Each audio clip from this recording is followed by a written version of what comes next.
Hello लाडक्या बहिणींनो आणि लाडक्या ताईंनो, तुमच्यासाठी अत्यंत महत्त्वाची खुशखबर घेऊन येतोय. लाडक्या बहिणींनो, महाराष्ट्रातील असंख्य बहिणींची ई-केवायसी झालेली आहे, पण अजूनही असंख्य बहिणी, लाखो बहिणींची ई-केवायसी बाकी आहे. कारण तो सेकंड ओटीपीचा प्रॉब्लेम आहे, तो अजूनही दुरुस्त झालेला नव्हता.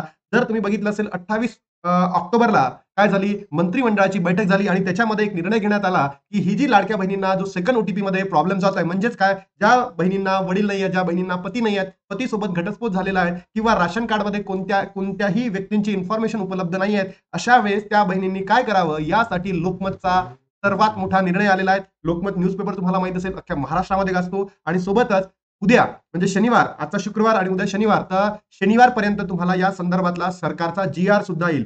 जी-आर सुद्धा येईल लाडक्या बहिणींनो. जी-आर अजूनही हे सुरू झालाय का नाहीत, बरोबर. पण लोकमत न्यूजपेपरनं सरळ सांगितलेलं आहे की असं होणार आहे आणि मी तुम्हाला काल सुद्धा सांगितलं असेल की सकाळच्या व्हिडिओमध्ये की असंच होणार म्हणजे होणार. तर आता लाडक्या बहिणींनो, तुमची ई-केवायसी सुरळीत होईल. नवीन ऑप्शन आले आहेत, मार्ग मोकळा झालेला आहे. तर तुम्हाला ती सगळी न्यूज दाखवतो. बघा लाडक्या बहिणींनो, ही हा जो व्हिडिओ आहे तो महाराष्ट्रातील तमाम बहिणींपर्यंत पोहोचवा. कारण तुम्हाला ऑक्टोबरचा हप्ता तर भेटून जाईल, पण लाडक्या बहिणींनो, जर तुम्हाला पुढचे हप्ते पाहिजे असेल तर ई-केवायसी करणं अत्यंत गरजेचं आहे. अदरवाईज तुम्हाला पुढचा लाभ भेटणार नाही. मग बघा न्यूजमध्ये काय दिलाय, पती नाही, वडील नसतील तर द्या नातेवाईकांचे आधार कार्ड. म्हणजे ज्या बहिणींकडे पती नाहीये, वडील नाहीये किंवा राशन कार्डमध्ये कोणाची इन्फॉर्मेशन नाहीये, तर अशा बहिणींनी काय करणार आहे, की आपल्या नातेवाईकांचं, आपल्या मुलाचं, आपल्या मुलीचं, बरोबर, त्याचबरोबर जे पती असतील, सो त्याची डेथ झाली आहे, तर मग त्याच्या फॅमिलीपैकी कोणाचं तरी आधार कार्ड तुम्हाला त्या ठिकाणी द्यायचं आहे.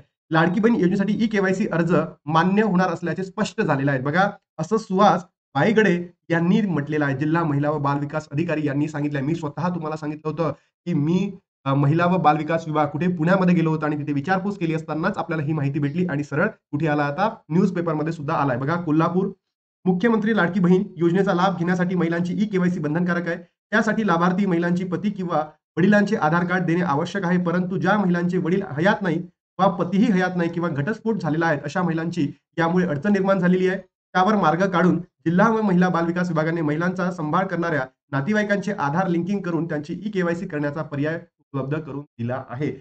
अजून झालेला आहे का नाही, ते उद्याला होईल, शनिवारपर्यंत होईल. मुख्यमंत्री माझी लाडकी बहीण योजनेचा लाभ घेणारी महिलांना ई-केवायसी बंधनकारक केलेली आहे.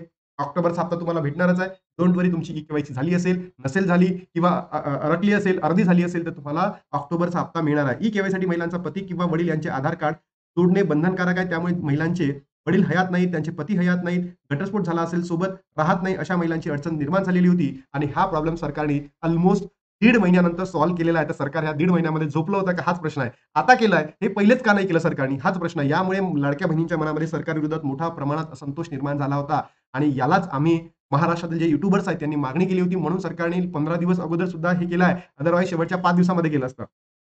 त्यामुळे स्थानिक पातळीवर महिलांची सांभाळ करत असलेल्या नातेवाईकांचा किंवा मुलगा, चुलत, मावस, भावंड यापैकी कोणापैकी आधार कार्ड जोडणं गरजेचं असेल, असं सांगितलं. जिल्ह्यातील 10,06,311 महिलांनी मुख्यमंत्री लाडकी बहीण योजनेचा लाभ मंजूर झाला. आता ई-केवायसीची बंधनकारक प्रक्रिया आहे. म्हणजे कोल्हापूर जिल्ह्याची इन्फॉर्मेशन देत आहे. ई-केवायसी करण्यासाठी ई-केवायसी मोबाईलवर सुद्धा लाडकी बहीण .महाराष्ट्र.gov.in या संकेतस्थळाला तुम्ही भेट देऊन तुमची ई-केवायसी करू शकता. त्याची संपूर्ण प्रोसिजर आणि प्रश्न सुद्धा मी त्या व्हिडिओच्या माध्यमातून तुम्हाला घेणारच आहे. मी आज अनेक व्हिडिओ बनवले आहेत, पण अजून एक व्हिडिओ बनवणार आहे आणि त्याच्या माध्यमातून हे तुमचे सगळे प्रश्न दूर होणार आहेत. लाडक्या बहिणींनो, ज्या बहिणींची ई-केवायसी रखडलेली असेल, त्या बहिणींपर्यंत या व्हिडिओला पोहोचवा. तुमच्याकडनं चुका झाल्या असतील फॉर्ममध्ये, होय किंवा नाही, की होय, नाही, होय, नाही मध्ये तुम्ही कन्फ्यूज झाला असेल, काही चुकीचे व्हिडिओ बघून तुम्ही चुकीचा फॉर्म भरला असेल, तर घाबरू नका. तुम्हाला पैसे भेटणार म्हणजे भेटणार. ऑक्टोबरचा हप्ता भेटणार, पण तुम्हाला नोव्हेंबरचे हप्ते सुरू राहणार, याची शाश्वती मी देतो. कारण लाडक्या बहिणींनो, होय, नाही मध्ये मोठी चूक नाहीये ती, होय, नाहीमध्ये. तर ते तुमच्याकडनं पैसे बंद करणार नाही किंवा तुम्हाला एडिटचं ऑप्शन काहीतरी उपलब्ध करून देतील. तर लाडक्या बहिणींनो, आता तुमची वेळ आहे. या व्हिडिओला महाराष्ट्रातील तमाम बहिणींपर्यंत शेअर करा, जेणेकरून त्यांना योग्य ती माहिती मिळेल. आता इथे थांबतो आणि भेटतो तुम्हाला नवीन व्हिडिओमध्ये. तोपर्यंत